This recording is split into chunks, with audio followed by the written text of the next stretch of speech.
2 दिन पहले रील बनाई थी कि is online earning a scam.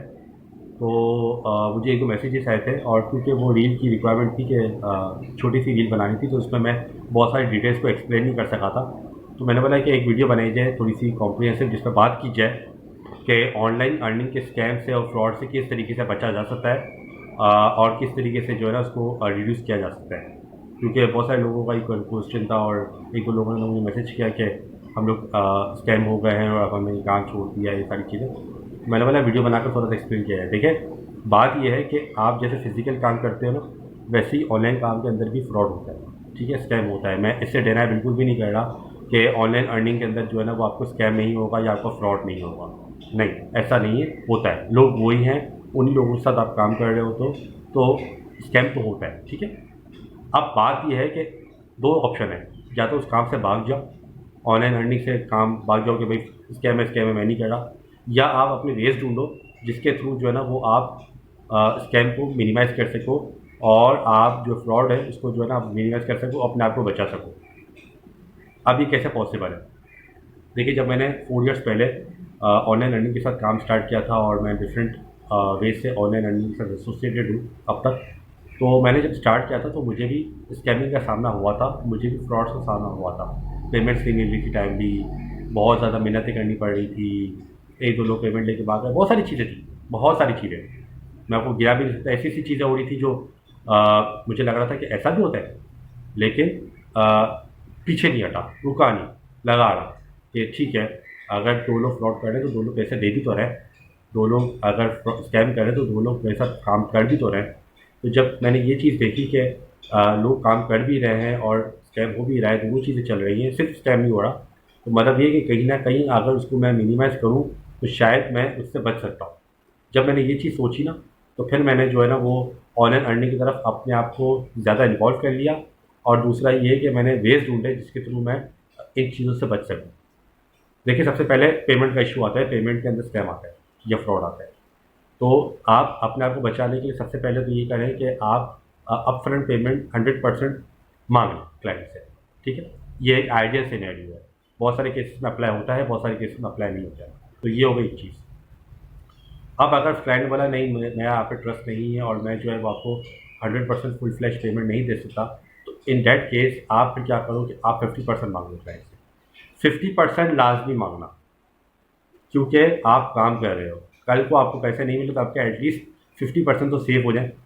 आप इन कंडीशंस के अंदर जो है ना वो आप काम करो, ठीक है। 50% अपफ्रंट पेमेंट मांगो, अनलेस एंड अनटिल क्लाइंट आपको जानने वाला हो या क्लाइंट आपके साथ बहुत पहले से काम कर रहा हो, आपको एक ट्रस्ट लेवल डेवलप हो तो ठीक है। लेकिन अगर न्यू क्लाइंट की मैं बात कर रहा हूँ, अगर न्यू क्लाइंट है, आप 100%, अगर 100% पॉसिबल नहीं है तो 50% तो अपफ्रंट पेमेंट मांग ले, ताकि आप अपने आप को एटलीस्ट 50% सेव कर लें। इससे आपका जो स्कैमिंग का और जो फ्रॉड का जो रेशियो है वो कम हो जाएगा, मिनिमाइज हो जाएगा। ये हो गई पहली चीज़ जो कि मैं करता हूँ। सेकेंडली ये कि जब आप अपना काम कर लें तो लास्ट जो 50% रह गई है पेमेंट, वो पहले लें, इसके बाद फाइनल काम करें। आपको हाफ पेमेंट मिली है, आप हाफ प्रोजेक्ट क्लाइंट को डिलीवर कर दें, ठीक है। और आप ये बोलें कि मुझे जब 50% मज़ीद मुझे पेमेंट मिल जाएगी इस डेट पे, तो मैं आपको उसके बाद काम डिलीवर कर दूंगा, बाकी का जॉब करेंगे। इससे क्या होगा कि आपको जो 50% को जो बच गया है ना, वो भी आपका रिकवर हो जाएगा। आप फाइनल प्रोजेक्ट बेचने से पहले, बिकॉज क्लाइंट फाइनल प्रोजेक्ट चाहिए होगा और वो फिर आपको 50% पे कर लेगा। इससे भी जो है ना वो आप अपने आप को, जो आपका जो फ्रॉड का केस है, जो आपके जो स्कैमिंग के केस है, वो आप रिड्यूस कर सकते हैं। ये हो गई पेमेंट से रिलेटेड। अब पर्सनल इन्फॉर्मेशन से रिलेटेड भी एक बहुत बड़ा क्वेश्चन है, तो आप उन साइट्स पे अपने अकाउंट्स बनाएं, ठीक है, जैसे जो रिनाउंड है, जैसे फाइवर है, अपवर्क है, पीपल पर आवर है, गुरु है।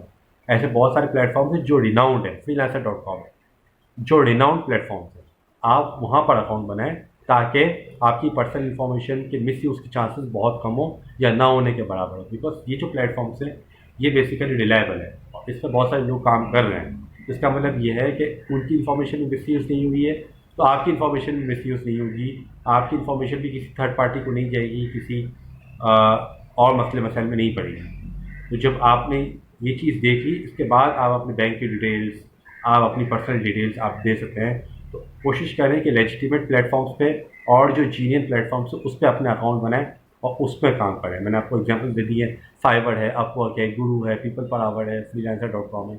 ये बेसिक 5 प्लेटफॉर्म्स है जिस पर लोग ज़्यादा काम कर रहे हैं। आप इन पे काम करें और इन प्लेटफॉर्म्स पे ये सिक्योर है, तो आपकी जो पर्सनल इन्फॉर्मेशन है वो लीक नहीं होगी, वो मिसयूज नहीं होगी। तो ये दूसरी चीज़ होगी। तीसरी चीज़ ये कि क्रेडिट कार्ड, डेबिट कार्ड की डिटेल्स कोई भी नहीं मांगता, कोई भी प्लेटफॉर्म ये डिटेल्स नहीं मांगता। तो अगर आप बैंक की डिटेल्स अपनी दे रहे हैं या अगर आप कोई अपनी फाइनेंशियल चीज़ें दे रहे हैं, इसका मतलब ये है कि आप खुद गलत कर रहे हैं, आपके साथ गलत हो नहीं रहा है, आप गलत खुद कर रहे हैं। तो मेक श्योर आपको ये करना है कि आपको जो है ना वो अपनी जो बैंक की डिटेल्स वगैरह है वो नहीं देनी है। फाइबर वगैरह मांगता है वो भी सिर्फ आपका डेबिट कार्ड का लास्ट के जो 4 डिजिट्स हैं जो कार्ड के बैक के पीछे लिखे होते हैं वो मांगता है, और आपके डेबिट कार्ड की एक्सपायरी डेट मांगता है, डेट सेट और नंबर मांगता है। ये 3 चीज़ें मांगता है। इसके अलावा ये नहीं मांगता कि कितना बैलेंस है क्या नहीं है, ये चीज़ें नहीं मांगता। ठीक है, तो उस पर मैंने काम किया हुआ है तो मुझे आइडिया है। बाकी इसके अलावा भी जो अपवर्क वगैरह है वो भी आई होप कि ये चीज़ें नहीं मांगते होंगे।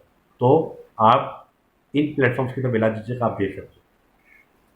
इसके बाद एक और जो मैंने जो फ्रॉड के केस देखा है वो ये देखा है कि क्लाइंट ने आपके साथ बात की और आपने काम करना स्टार्ट किया और वो भाग गया।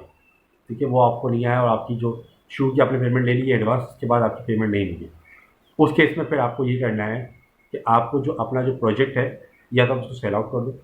ठीक है, अगर कोई फ्रीलांसर है जिसको चाहिए है या कोई पर्सन है जिसको चाहिए आपके, तो उसको सेल आउट कर दो, या आप ऑनलाइन medium.com के अंदर आप उसको पोस्ट कर लो, आर्टिकल है तो पोस्ट कर लो, कोई पोर्टफोलियो बना हुआ तो उसको पोस्ट कर लो। इससे क्या होता है कि वो काम आपका प्लेजराइज हो जाएगा और वो काम किसी के यूज़ में नहीं होगा। अगर आपके यूज़ में नहीं हुआ है तो वो किसी और के यूज़ में भी नहीं होगा।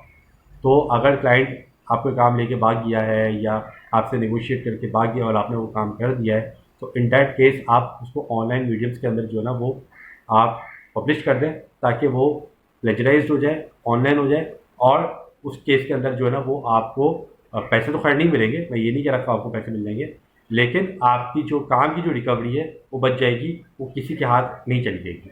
तो ये 2-4 चीज़ें हैं जो आपको मेक श्योर करनी है जब भी आप ऑनलाइन काम कर रहे हो कि इन चीज़ों को कंसिडर करना है। अगर आप इन चीज़ों को कंसिडर किया तो ज़्यादा चांसेस है कि आप अपने आप को इन स्कैम से और इन फ्रॉड से अपने आप को सेव करें। तो इसके साथ ही फिर वीडियो एंड करते हैं। आई होप कि आपको पसंद आई होगी। पसंद है तो प्लीज़ सब्सक्राइब कर लें, लाइक कर लें, शेयर कर लें, ताकि ज़्यादा से ज़्यादा लोगों तक ये बात पहुँचे और ज़्यादा से ज़्यादा लोग aware. Thank you for watching. अल्लाह हाफ़िज़।